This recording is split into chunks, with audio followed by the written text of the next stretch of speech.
welcome everybody to the Texas REIAs. I'm Phil Grove. I'm going to be doing a market update for you guys and some training for you guys. And I'm one of the co-founders of the Texas REIAs. The Texas REIAs is the largest by far network of real estate investor associations all across the great state of Texas, with groups in Austin, Dallas, Houston, and San Antonio. And we provide a lot of resources with over 100,000 members from state to state, from coast to coast of the state, border to border, that's the way to say it, including training for the community and market updates. We provide market data to the members. So we're going to do a little market update for you guys right now. And the first thing I'm going to say as we kind of start this discussion is we're going to talk about what's going on in the marketplace. So what's the big story right now when it comes to real estate? What is the big story? Interest rates, yes, interest rates. So what do you think, guys? What's interest rates? They've changed, haven't they? Interest rates have changed. So how would you guys describe interest rates? Who thinks interest rates are high right now? Raise your hand if you think interest rates are high. Who thinks interest rates are low right now? Who thinks interest rates are low? We got one low and a lot of highs, so okay. I would say interest rates are normal. That's how I would describe interest rates. I'm a 20-year real estate investor. That's what's called a full cycle investor. I've invested in up markets and down markets and mortgage booms and mortgage busts. I've invested through recessions and pandemics, hurricanes, and just about everything else you can name, over 20 years. And so I've seen a lot of things happen over the last 20 years. But when I started investing in real estate 20 years ago, and I still own a lot of rental properties. When I got started, most of my rental properties, I got 6.5%, 7.5% mortgage, which is normal, by the way. It's normal. I graduated from college way back in 1981 and bought a house back then. Do you know what the interest rates were in 1981? Nobody probably knows this. I know this. 18%. So for any of you that are belly aching about 7.5% mortgage, give me a break. How would you like 18% mortgages? Yeah, compared to that, this is incredibly cheap money that is available right now for you at the mere discounted rate of just 7.5%, 8%. So interest rates are not high. I wouldn't say they're low. I would say they're normal. I would say for a brief period, they were freakishly, and by I mean like really freakishly abnormal. I seriously doubt, I could be wrong, we never know. I seriously doubt you will see 3, 4, 5% mortgage interest rates again in any of your lifetimes, and maybe in your kids' lifetimes. That's a once in 100-year kind of thing. And it happened 100 years ago, or 80 years ago it happened. It might happen again, who knows? We don't know. I doubt it, but we don't know. We don't know. But I would say things are back to normal right now. And I'm kind of glad they're back to normal. Some people are like, oh man, I missed my chance to get those cheap interest rates. I'm actually going to teach you. There are some ways you can still get 3 and 4% mortgages, by the way, and I'm going to show you how. So I think for those of you who feel like you missed out on something, I can still get you a 3% mortgage. But in general, if you're doing more traditional real estate, yeah, they're going to be 6.5%, 7.5% interest rates. And when interest rates go up, they certainly went up over the last couple of years. When interest rates go up, what happens to home prices? What happens to home prices when real estate goes up, when interest rates go up? Do you think when interest rates go up, who thinks home prices go down? Who thinks home prices go down? Who thinks home prices go up? Okay, we got a little mixed opinion here. Here's what I've observed. Both, right? Interest rate increases push prices up and push the prices down at the same time. There's different forces on the market that are moving up and moving down, right? And they counteract each other. Now, sometimes one is more than the other, right? So, for example, why are interest rates higher? We've had this thing called inflation. Most people, when they talk about inflation, they talk about it like in negative terms, right? Inflation is bad. I disagree. I love inflation. I just have another name for it. I call it appreciation. okay? Because when all your money is in real estate, we go to bed at night hoping for more inflation, i.e. appreciation. It's the same thing, right? Things are more expensive, right? So when you have inflation, where do you want your wealth? In assets, right? Physical stuff, like, excuse me, for example, real estate. So inflation pushes prices up, but here's the thing about real estate. Real estate is not driven by interest rates. Real estate is not driven by the economy. Real estate is driven by supply and demand. That's it. It's the purest market there is, pure supply and demand. So like the economy, people think like the economy makes the real estate go up and down. Not much. During the Great Depression, right? Real estate prices went down during the Great Depression, a whopping 6%. Nothing.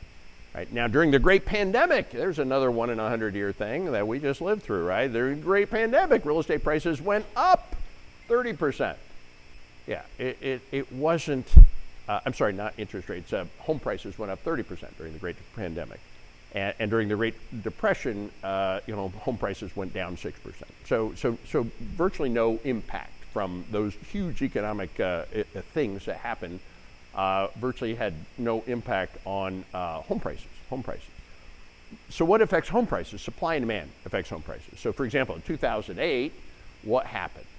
2002, 3, 4, 5, 6, 7, we had subprime lending. Some of you may have remembered subprime lending. Anybody could get a loan. If you wanted to get a loan, you walked into a bank, you said, I want a loan. A banker, they'd walk up, they'd hold a mirror under your nose. If they saw fog, you got a loan. That was the loan application process. And everybody got a loan. Right? And they were just giving away money like it was just free money. I mean, you borrow all the money you want, practically free and very easy and loose. So we built houses as far as the eye could see. The builders borrowed all that money and they built just mountains and mountains and subdivision after subdivision. We built bazillions of houses. And that was okay because they gave out free money to all the buyers, whether they have jobs, credit, income, didn't matter. Everybody get a loan. So we built bazillions of houses and then we gave out bazillions of subprime loans so everybody could buy one of the houses. And then, surprise, surprise, it turns out that giving people that don't have jobs, credit, income, loans, that's maybe not as good an idea as they thought. And the banks all went bankrupt. Right? The banks all went out of business. The government actually changed the definition back in 2007 and 8 of bankruptcy, all that mark-to-market stuff. But by any reasonable definition, the banks went bankrupt and they got bailed out. And the lending just came to a stop. It didn't slow down. It's like it hit a wall, it just stopped. Lending just stopped. And so all of a sudden we had bazillions of houses, tons of supply.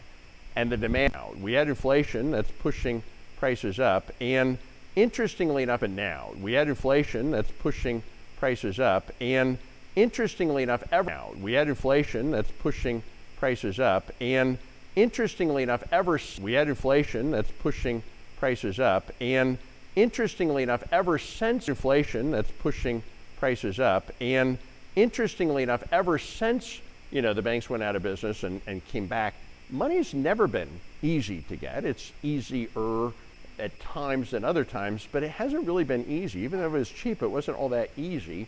And the builders have still not been able to borrow as much money as they really wanted to and maybe even needed to, because on a national basis, the United States is actually suffering from a housing shortage. Did you know that?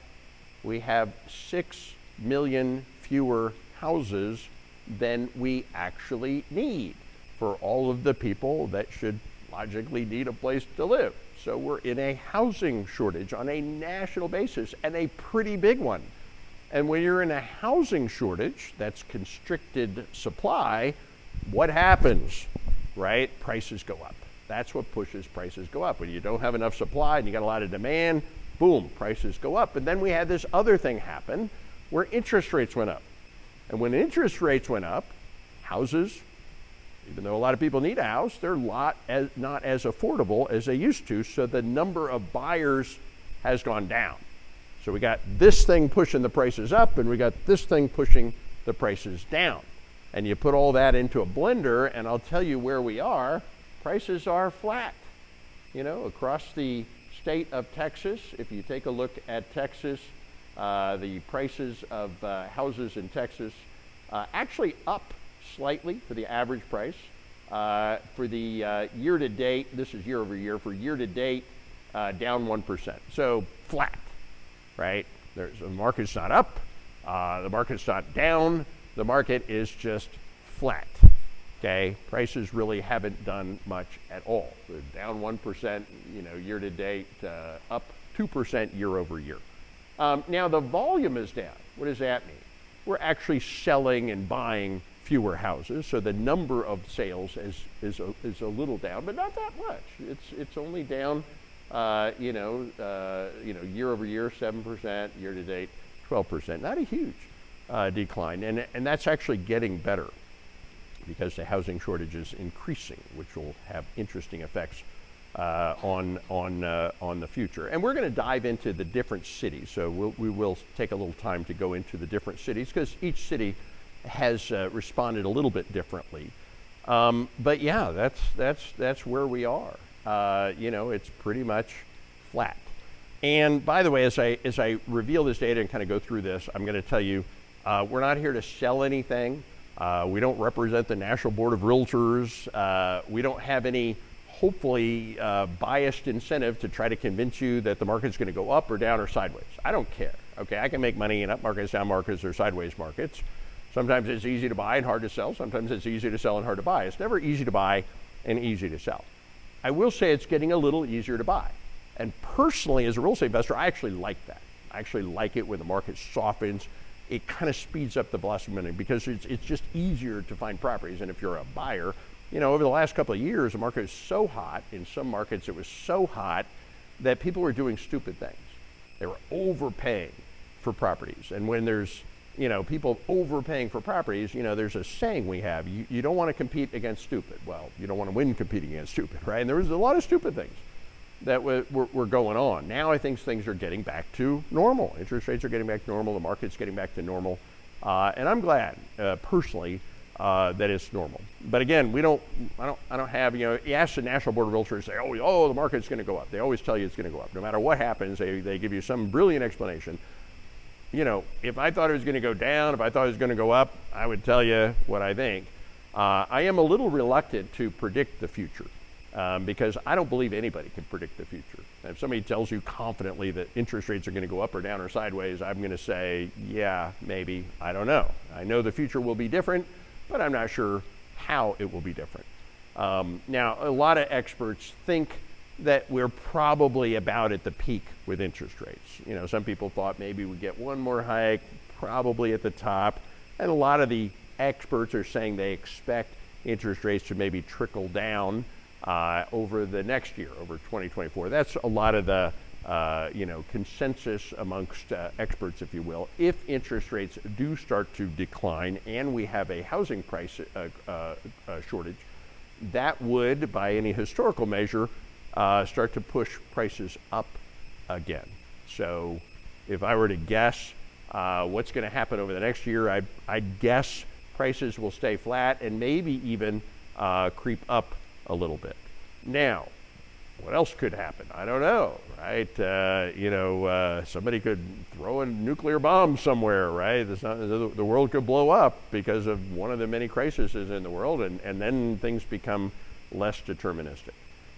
This is, by the way, an interesting chart that shows interest rates versus home prices going all the way back to 1975. And from 1975 to 1981, interest rates on mortgages went all the way up to 18%. So don't give me a hard time about current interest rates. And when interest rates went up, what happened to median home prices? They went up. And when interest rates came down, what happened to home prices? They went up. And when interest rates went up and down, up and down, and up and down, what happened to home prices? Well, they pretty much went up.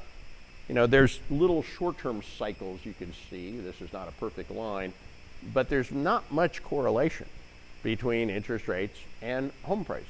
And, because homes don't really care about the economy, they don't really care about the interest rates, what they care about is supply and demand. So if you really want to understand where the market's going, you need to understand supply and demand.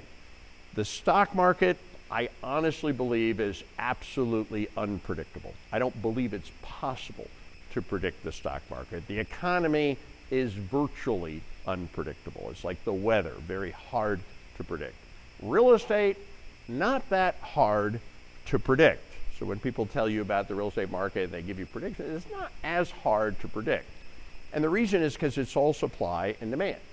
And we know exactly how many people are having babies, and we know exactly how many people are moving to Texas, and we know exactly how many housing permits and housing starts that we have. We know exactly how many we're building, and we know exactly how many we need. So we know all of the data, right, that gives you a pretty good idea about what's going on in the real estate market. So Texas, we'll go through Texas and then we'll go through the individual cities.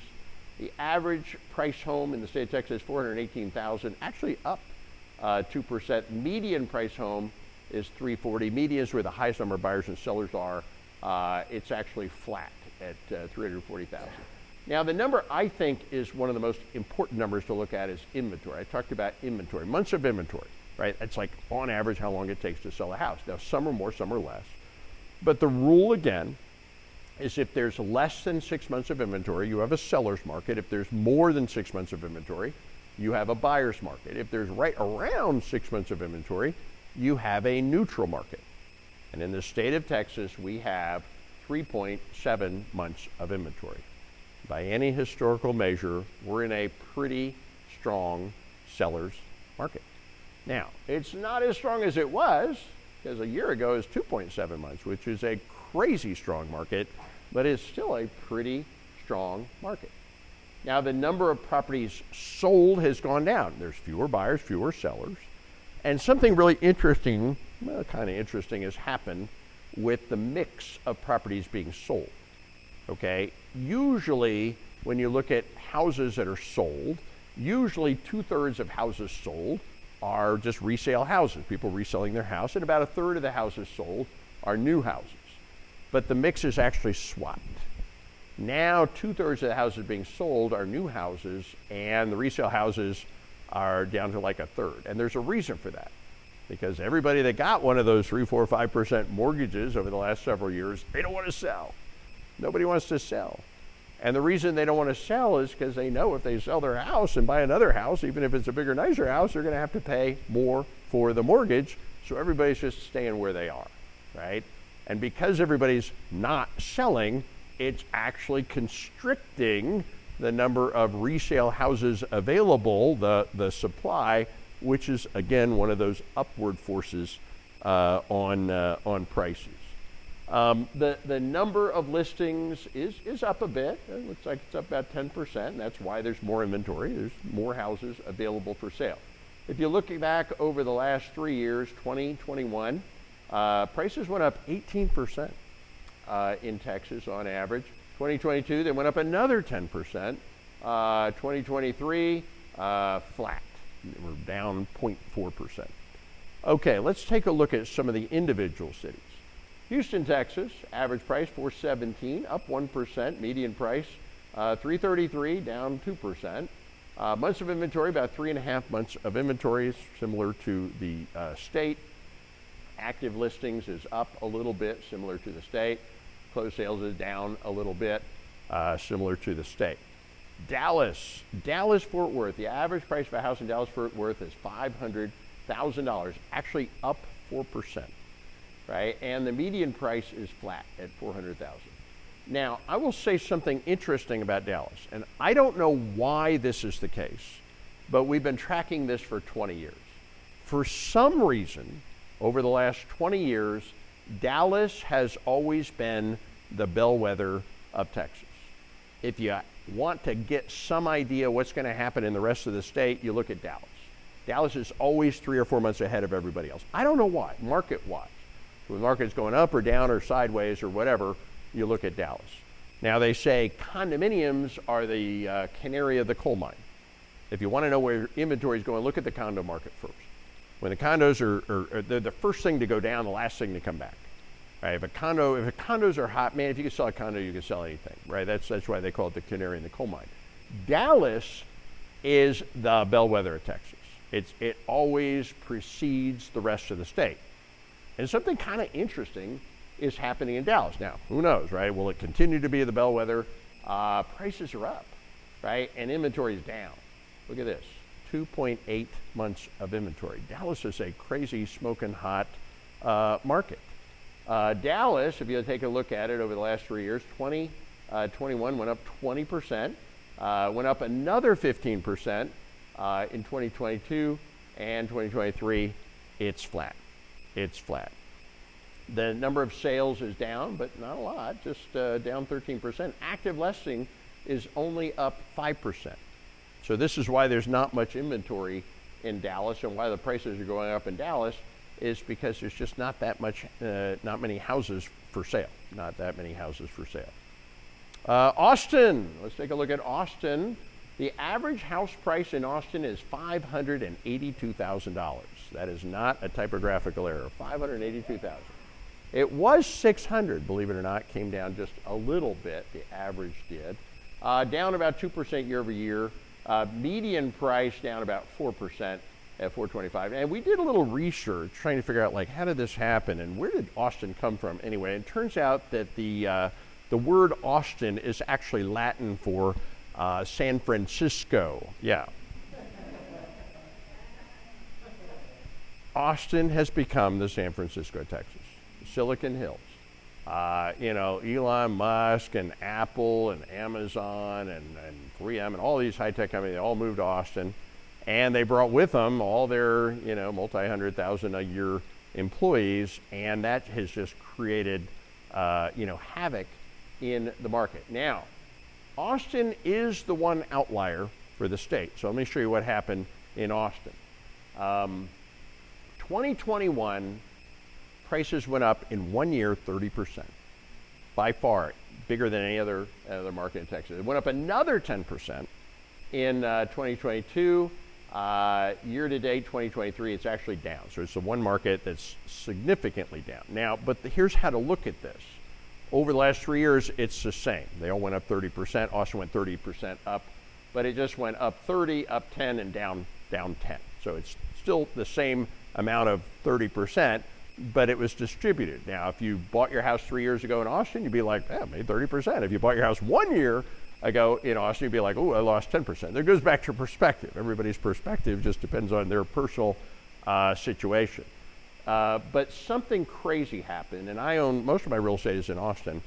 I got to tell you, in 2021, in Austin, Texas, there were months where there was less than 1 month of inventory. I remember certain months had 0.3, 0.4 months of inventory. What does that mean? That means less than 2 weeks of inventory. It means if you stopped adding any houses for sale, we'd be all out in less than 2 weeks. It was insane. And what would happen in 2021 is people moving from California to Austin, and somebody would put a house for sale, and they get 9 to 15 offers in a weekend. And somebody would try to buy a house, they'd put an offer, they'd get outbid. So they'd put an offer on a second house, they'd get outbid. They put an house on a third house, they'd get outbid. And finally, the buyers just got so mad. It's like, what are you going to do to buy a house around here? Just give them whatever they want. So houses back in 2021 were routinely selling at 10% above appraised value. They were selling, the buyers were literally bringing money to the table on top of the appraised value, because the banks will only loan or finance up to the appraised value, right? Down payment plus loan up to the appraised value. So buyers are actually literally bringing money to the table. I would say it was an artificially inflated market. So prices went up 30%, but really they went up 20%, right? Which is still great, don't get me wrong. But you got a little 10% bonus because there was just nothing you could buy. They went up another 10% in 2022, 2023. Yep, we're kind of back into the normal range. It's kind of equalized down about 9%. Obviously, a lot of people bought and built in Austin, the hottest market in Texas, and that's created a little bit more supply. Active listings are up, but not a whole lot, right? And closed sales are down about 18%. San Antonio, here we are in San Antonio. Average price house in San Antonio is $385,000, and it's flat. And the median price, $319,000, is down a little bit, 2%. Pretty good inventory compared to the rest of the state, 4.3 months of inventory compared to the rest of the state. A little higher, and it's a little higher than it was last year, but it's still a pretty good market. Number of closed sales down a little bit, 15%. San Antonio did not get the biggest run up. They got 16% plus another 12%, and then they're year to date down 1%. So that's kind of what's going on in the market.